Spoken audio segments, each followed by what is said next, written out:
Hi, have you ever pretended you don't have a choice? Because sometimes that's exactly what we do. We don't do it consciously usually, but we still do it. There are situations in life where it feels like we don't have a choice. Maybe someone pressures you, maybe you feel pushed into something, or maybe you're even coerced and you feel like there's no other option. Maybe you remember such a situation in the past where you felt coerced and where you felt you didn't have an option. But that doesn't mean you actually didn't have a choice. We always have a choice. So what does it mean? It means that you allowed someone else to make a choice for you, even if you felt precious or forced at the time. Maybe you did that because it felt easier to go along with it than to deal with the consequences of saying no, of not doing it. Most of the time, we do these things out of fear.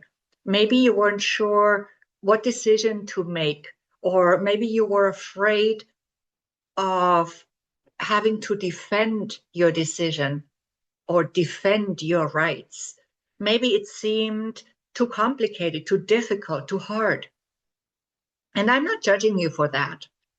This is really just about awareness, so you can see your choices more clearly going forward. And not just give up about your choices because you think you have none.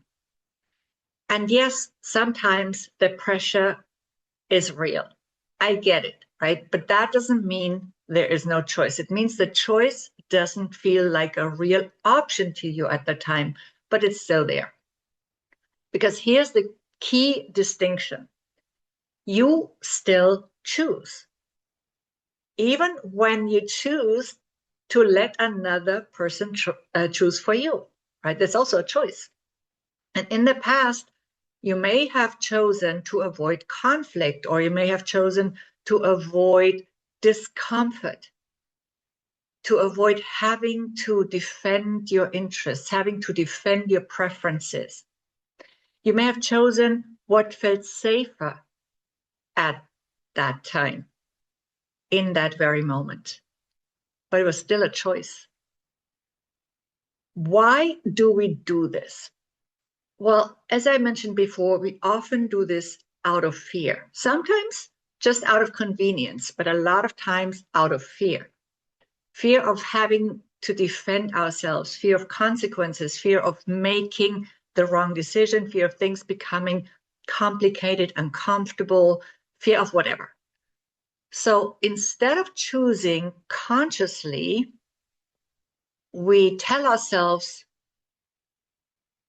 I had no choice. And that becomes our excuse. But that's not true. We had a choice that felt harder or different. Maybe it was a choice that we just were shying away from, but it was there. So every time you tell yourself you don't have a choice, you give your power away. And that's how over time you start feeling stuck. Maybe in a relationship that you think you don't have a choice to walk away from, or maybe a job you think you don't have a choice to walk away from, whatever it is, and you feel controlled by circumstances or by other people, and you disconnect from your own desires, your own preferences, and maybe even your own voice altogether. You are not just avoiding a difficult moment. You're literally training yourself not to choose. And sometimes we also call this procrastination. But it's really just not choosing. Although procrastination could be something completely different too, admittedly. Okay? And I know this is not choosing because there were moments in my own life when I did it too. But if I'm honest, then I always had a choice. Like, for example, when I closed down my business in Brazil because it was no longer sustainable to keep it open in my eyes, right? After finding out about the fraudulent business partner and the consequences this had, and that I was already living those consequences, right? The consequences that had on my business. I could have made a choice to keep fighting for it longer, to try out different options. And yes, there was pressure, but I definitely made a choice that I still believe was the right choice for me, but it could have not feel like that now. Fact is just, I made a choice. I made a choice to close this business down. Despite having worked for it for years, and despite putting all my energy, my money, and my passion into it. And by the way, this is also not giving up. It's just a choice. There's no judgment that applies in any of this. I want to be very clear about this because I am not asking you to judge yourself. Not at all. That would be completely counterproductive. So again, this is never about judging yourself.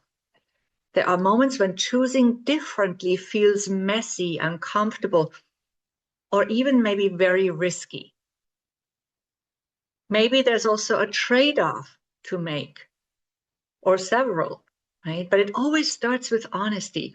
Instead of saying, I had no choice, ask yourself, what was I not willing to face in that moment? So I could recognize that I had a choice. Because that is where your real choice is. And that's where you can recognize your choices more clearly from now on. So again, you always have a choice.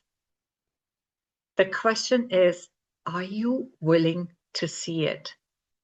And that's utterly up to you. That's also what self-empowerment is about. This is a very big piece of self-empowerment.